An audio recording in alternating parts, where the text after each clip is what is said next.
তাহলে দেখেন আমি কি বলছিলাম, শুধু পার্টনারশিপ একটা, আর পার্টনারশিপ সম্পর্কে স্যার স্যার পার্টনারশিপ সম্পর্কে যদি কেস রেফারেন্স দিয়ে বলি তাহলে আমরা sir Cox versus Hickman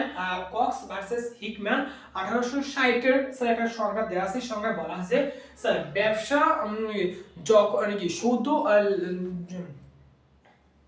sir দুই বা মানে স্যার যখন ব্যক্তিদের ভিতরে কোনো ব্যবসার লাভ মানে শুধু লাভের টাকাটা কম ভাগ করা হয়, কিন্তু যদি তাদের স্যার বলা আছে স্যার কক্স ভার্সেস হিকম্যান 1860 এর একটা সংজ্ঞা স্যার বলা আছে যে শুধু লাভের টাকা ভাগ করলেই সেটা পার্টনারশিপ হবে না।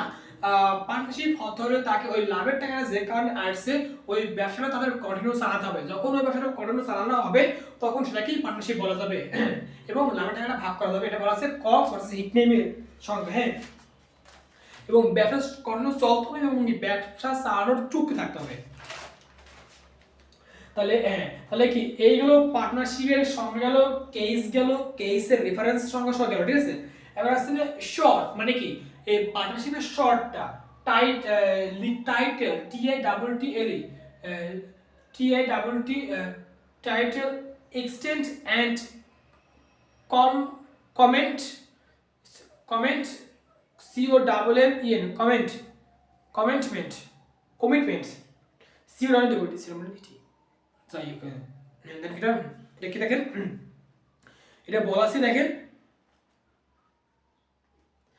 মানে কি মানে এই যে পার্টনারশিপটারে শর্ট করে বলা আছে, মানে কি পার্টনারশিপের শর্ট টাইটেল, মানে পার্টনারশিপটা যে কেন এটা পার্টনারশিপ, এই যে কেন পার্টনারশিপ, ঠিক আছে। এইটা যে কেন পার্টনারশিপ, কি বলেন, এইটা যে কেন পার্টনারশিপ, ঠিক আছে, এইটা কেন পার্টনারশিপ, এইটা কেন পার্টনারশিপ, এটা কেন পার্টনারশিপ, ঠিক আছে।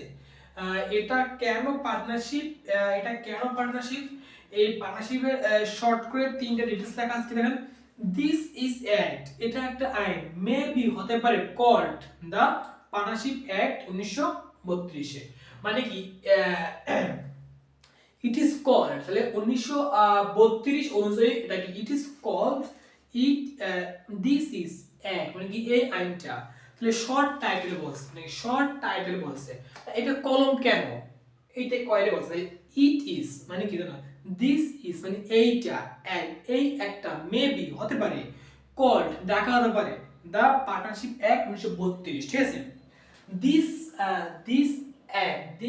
ইজ অ্যাক্ট, এ মেবি হতে পারে, দা কল্ড দিস ইজ মানে কি এটা, মেবি কল্ড এটা হতে পারে, ডাকা হতে পারে, দা পার্টনারশিপ অ্যাক্ট। যেমন কি বলেন এই টাইটেল TITTE এর টাইটেল বলা আছে দেখেন, কিতে বলা আছে, টাইটেলে বলা আছে, কিতে টাইটেলে বলা আছে।